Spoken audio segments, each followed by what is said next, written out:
Hey Patreons, it's sweater season. So exciting. And also holiday season is coming soon. So I thought it would be an amazing tutorial to show you how to make a wearable sweater that's also kind of a little festive. We'll take it from the sketch all the way to fruition, and I will show you step by step how to do it. I'm excited to do a full garment tutorial with you, and I'm extra excited about practicing and playing with this heat transfer vinyl. It's new to me, but it's very user-friendly. All you'll need to start, if you're doing the same design as I am, is 2 different colored fabrics, preferably the same type of fabric. I am working with a stretch Ponte knit. The blend of this is cotton, spandex, and nylon, so it has a really great hand. It's a medium weight, nice and stretchy, really durable feeling. They do make Ponte knit in polyester as well, and it's a little bit lighter. It tends to pill a little bit, so if you get one of those sweater shavers, it'll save you in the end because you can just wick all those little nubs away. And I am using the same fabric for my collar and center piece. And again, I have gold glitter vinyl, and of course you'll need a sewing machine, an iron, and some scissors, and lastly, a pattern. I am using a modification between this one, and I think I like the collar on this, and I'll probably use the body, but change it a little bit. We'll get rid of the darts and rid of the actual button area because we won't need that because it's a stretched sweater. And then I'm gonna use the sleeve of this gorgeous vintage pattern because it's just a standard sleeve. And if you wanna make it much easier on yourself, you can just pop into your local craft store and buy yourself a knit sweater pattern or a knit shirt pattern. And you won't have to go through the trouble of trying to mess with this. All right, let's get started. Prep by cutting out your collar piece. I am adding seam allowance in the back here because the collar will now be open in the back to allow me to get my head through the garment. We're modifying a blouse pattern, and no longer will it open from the front. It will now have a zipper in the back. Here I'm accounting for the pattern that it will now be closed. So I've folded over that seam allowance and measured out the button placard. And here I'm tracing out my collar piece onto the gold glitter. Use pen marks on the top side of the heat transfer vinyl only because you'll peel off that plastic piece. So it's okay if it gets marker print on it. It won't be on the final piece when you peel it off after heat transferring it on. And I like to use household objects around to help me, so I found a small glue bottle that had the right size of circle that I wanted for my scallop.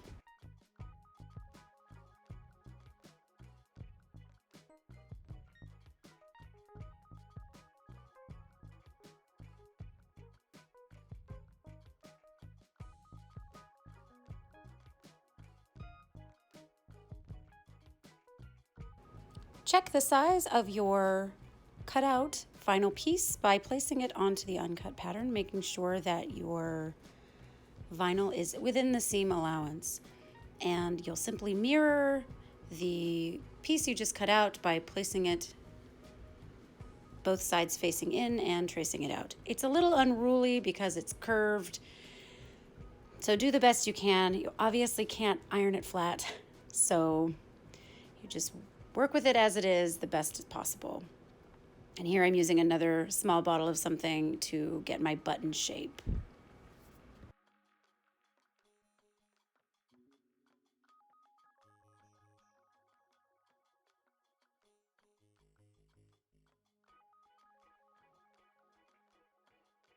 I'm placing the buttons here to make sure that they're the right size and there's the right amount. I ended up going with one less button.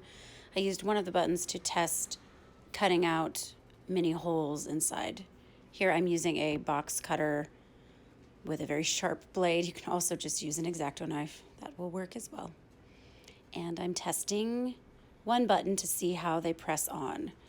It's quite easy and really satisfying because the results are fairly instantaneous. The trick here is you press right over the clear top and then do all your pieces, you must let them cool before trying to peel off the plastic top coat. So number one rule, press with heat and a bit of steam. I always prefer some steam. And then wait. And one side note, yes, my iron cover is totally messy. I iron a lot of things. There's staining from water, from pressing things that had color in them. So it's a safe ironing board, but I probably should get a new one for myself. And here we go. Look how satisfying that is. It's a sticky, clear plastic top. And once you peel it off, that glitter is even more shiny. And the piece has a little bit more flex to it.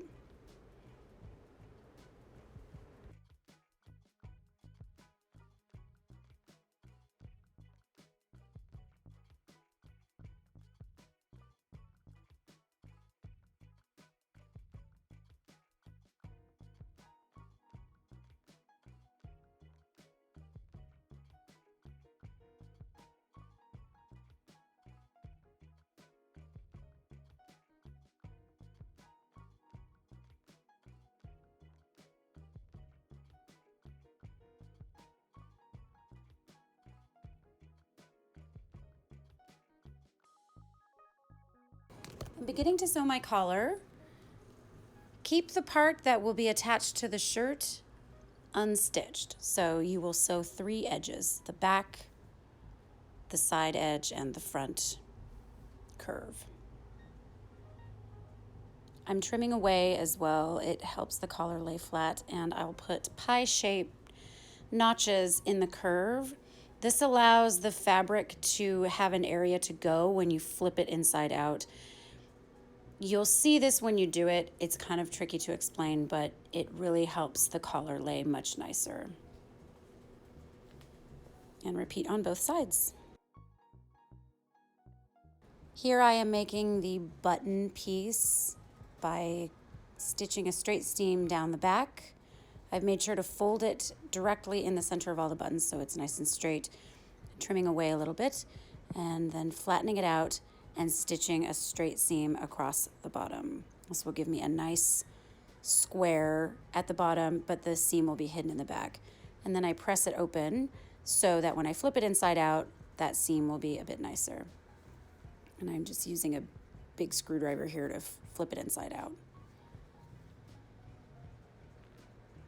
Making sure all the corners are nice and square.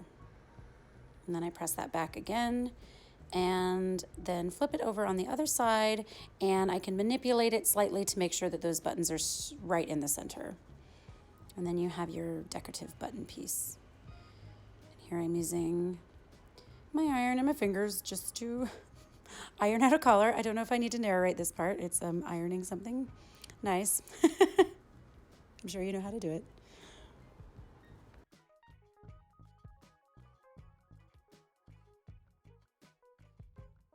Now that we have our other pieces prepped, we're going to cut out the main body. This is the front piece. I have already modified the pattern by folding over that front excess seam allowance to the true center front. And I am using masking tape to tape my pattern pieces together because I do not need that front dart.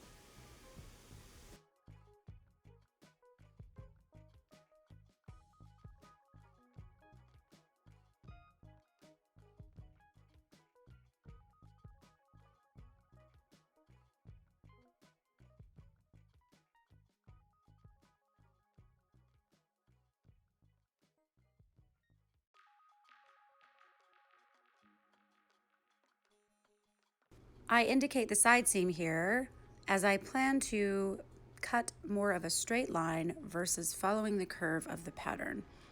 Since it is a casual and more loose fit sweater, I don't need that curve as I don't want it to be bodycon.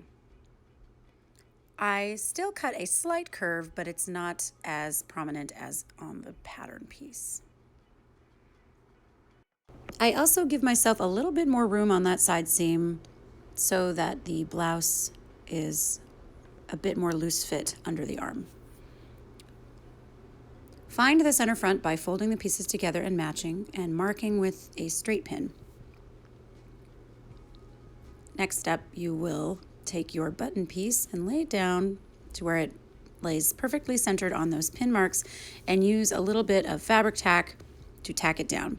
Later we will hand stitch this down nicely, but for now it keeps it in place and we can continue sewing the garment and adding the collar without it moving too much. I keep a pin at the very top just to make sure that that stays securely in place. So be mindful of any straight pins in your garments as you're sewing. Now I'm cutting out the back piece. Because I am adding a zipper at the top of the back of the neck in order to get my head through the head hole, you're going to cut this on a seam line. The pattern might indicate that it is on a fold. It is not. You need to have a seam down the back in order to install a zipper.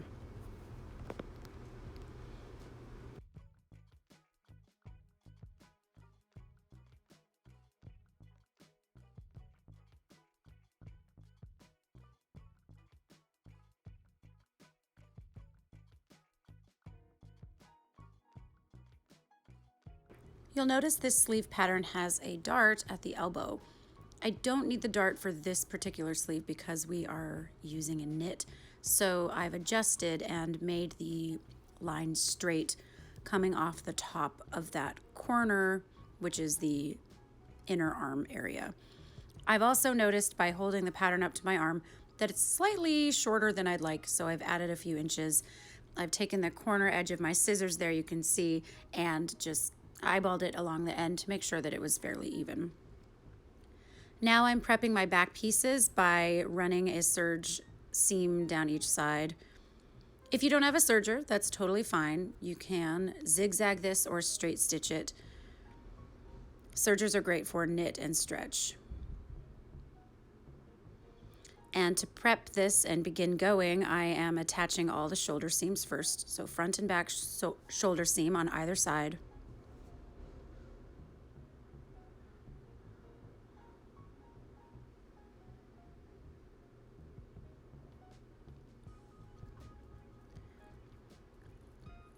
And for the next part, I have created a little diagram, which is maybe a bit complicated, but we are attaching our arms, and you go from the inner corner of the sleeve pattern piece, matching front and back.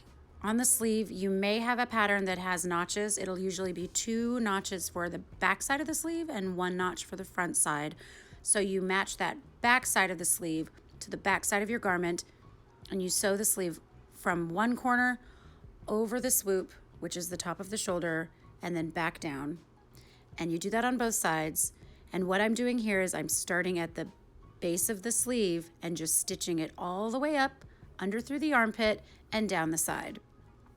Thankfully with stretch knit, if it's slightly off, you can pull and manipulate the fabric slightly to make it fit better. You don't want to do this too much because you don't want puckering. So here I am demonstrating again, albeit very fast, how to attach your sleeves. As you see, I'm going from the front side with the front of the sleeve and just driving all the way over, through and past the shoulder, and down the other side. And then I take the edge of the sleeve and I start there. And here, in order to match the seams in the corners, which would be under the armpit, I've kind of pulled them together, and I'm pulling the fabric slightly to make sure they match, and then just going down the side of the garment.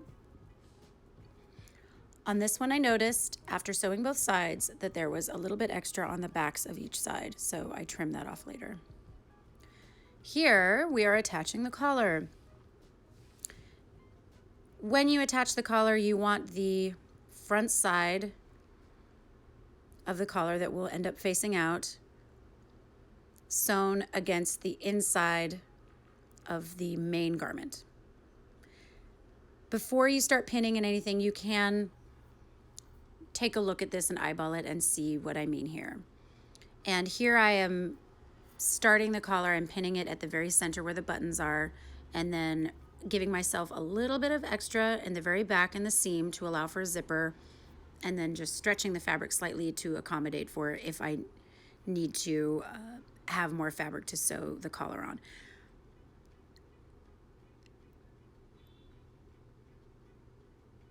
The first time you try this, it might be complicated. That's fine. stitch it down with a baste stitch, which is your sewing machine stitch set at the widest setting. So if it's wrong, you can just pluck it out and do it again. The more you sew and do things like this, the more you will start to understand the mechanics of how things go together. And you simply sew right over all your pins. It's fine as long as they're facing horizontally, and you can drive right over them. They shouldn't snap your needle or anything, and just pull them out as you go. Just be mindful of your fingers.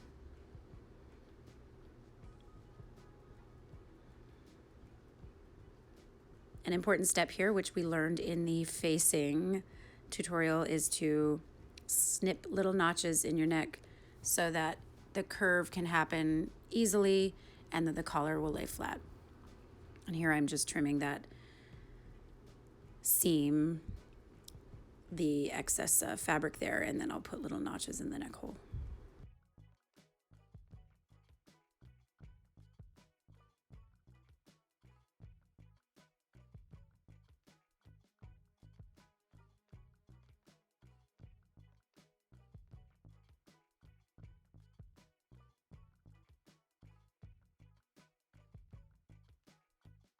This step here is optional. I'm simply stitching together the parts of the collar that meet on the top end of the collar. This just helps it lay a little bit flatter. And a fun trick, if you have a shoulder press block, awesome. If not, I bought this cute little toy quite a few years ago, and it's great for pressing out my shoulder seams. So something soft and where you can hold your fingers quite a bit away from the seam, but it helps so those shoulders lay much nicer.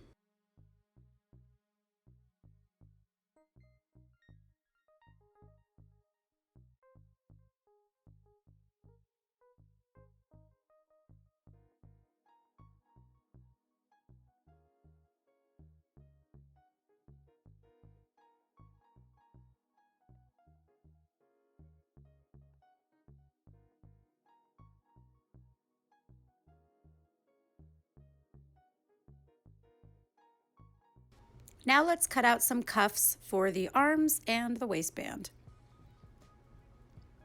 Your cuffs will be in the same material as your main body. It doesn't have to be, but it can be.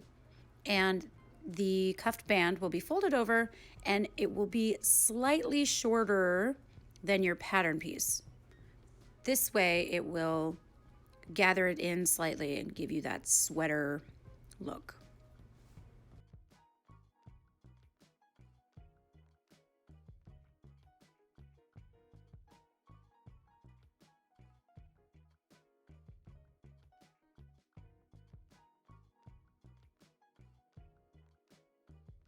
I noticed that the pattern I used to make this is slightly longer than what I want for a sweater. It's great for the blouse, it's the right length, but for a sweater, I want to cut it slightly shorter so that I don't add my cuff to the length it's at. I simply cut off a few inches and I fold the piece over and match it as I'm going to ensure that the hem is straight as possible, that is.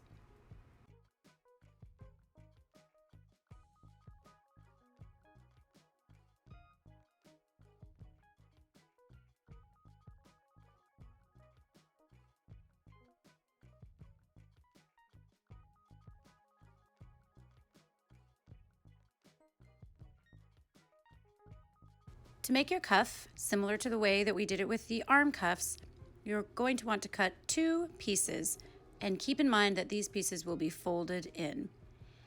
And there I was just using my squares as a marker for getting the center point here. So each of these pieces will be folded in half, lengthwise.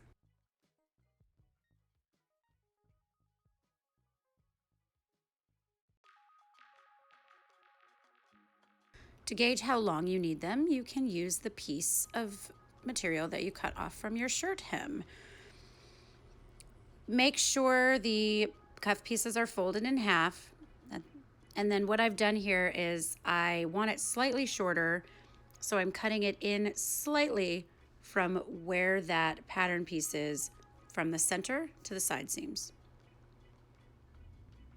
Then you unfold one piece, and I'm testing it here to make sure that it's snug around my hips, but not so snug that it feels awkward. And I've got it right about the right length. To attach your cuffs, put in the side seams first. So you'll fold it lengthwise in to itself and stitch down each side. To try and get a visual and explain what I'm doing here, as you stitch down the side, imagine that piece that I'm not touching right now being folded, and then you have a good 2 or 3 inch cuff. I'll show you here very shortly.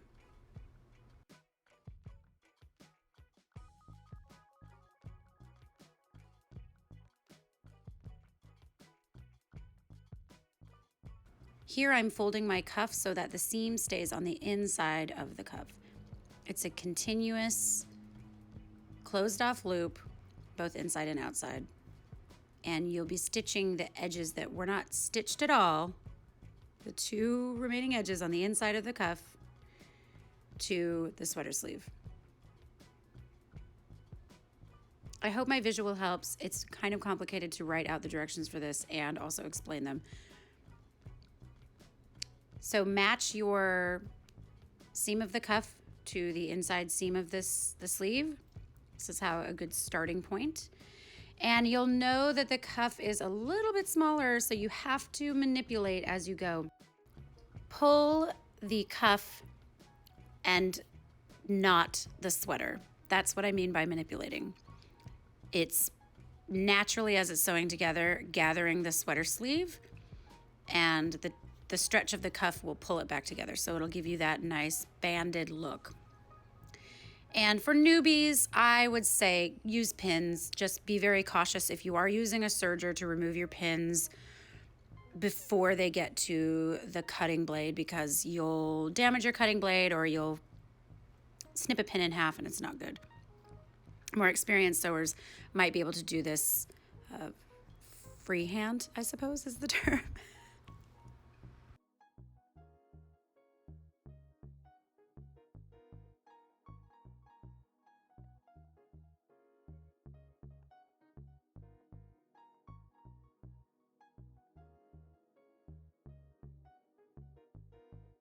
For the waist cuff, you are using the same process.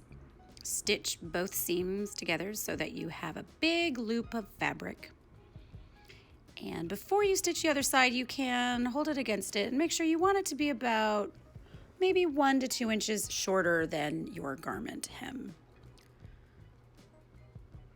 You stitch both sides and then you turn it in on itself so that both side seams are facing inwards, and you have a roughly 2-inch cuff. That's the choice here. You can make your cuffs as big as possible. It's up to you. Sewer's choice.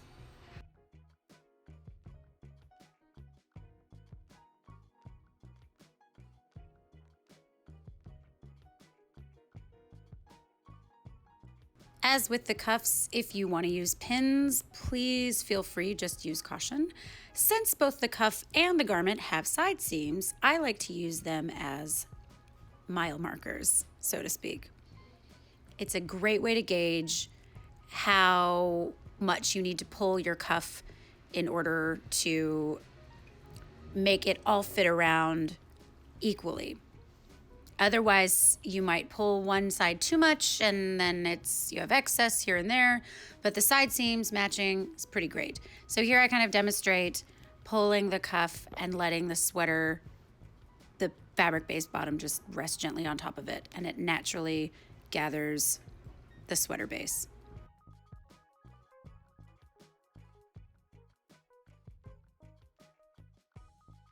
Another useful tip is to make little tiny notches on the center front and the back of both your cuff and your garment. And then as you continue going, you match the side seams, you match the fronts, you match the other side, you match the back, and it should all be equidistant in terms of the amount that it is pulled by the cuff.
Installing a zipper is so much easier than people think.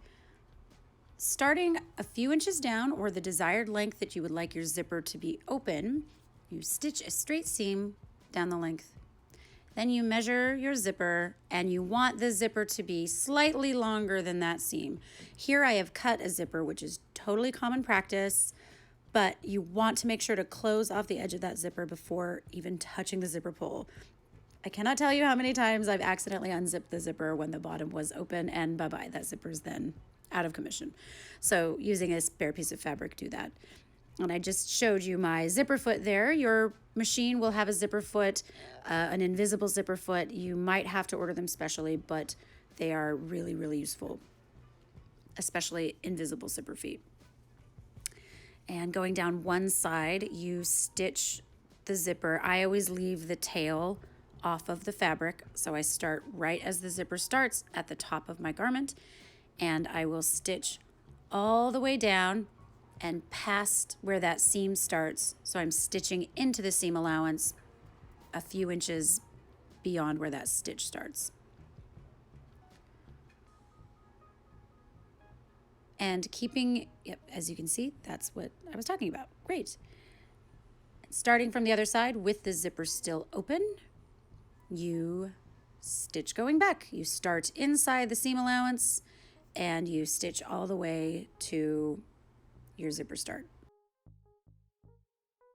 If zippers still vex you, not to worry. I'm planning on posting a tutorial soon, but they also just take practice. And using your zipper feet will really help you.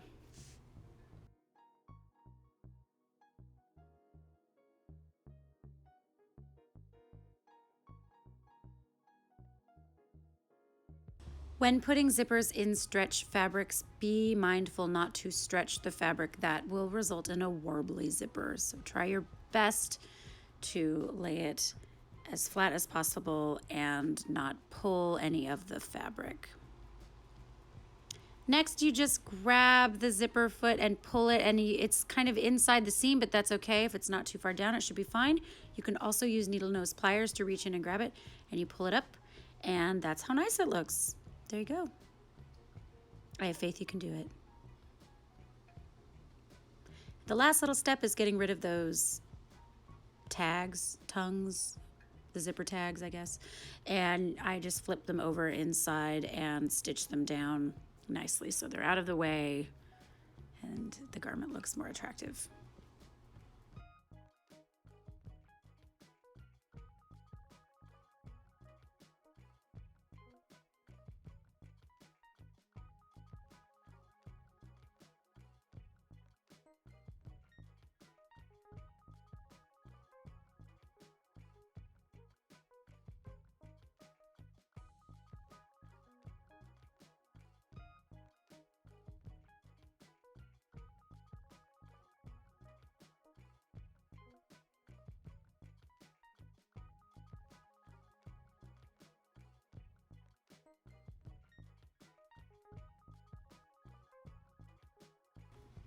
One of the last little steps is to stitch on your front button stay. Using whatever stitch you want. Something that's kind of invisible is nice. You can also machine stitch this down. Sewer's choice.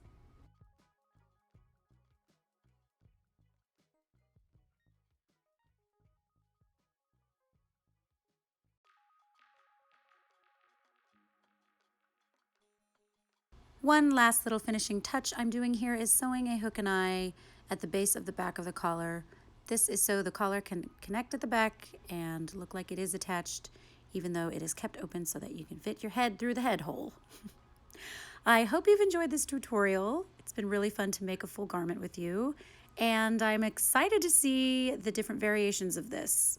This glitter vinyl is so cool. Its possibilities are endless, and I'm very excited to work more with it in the future.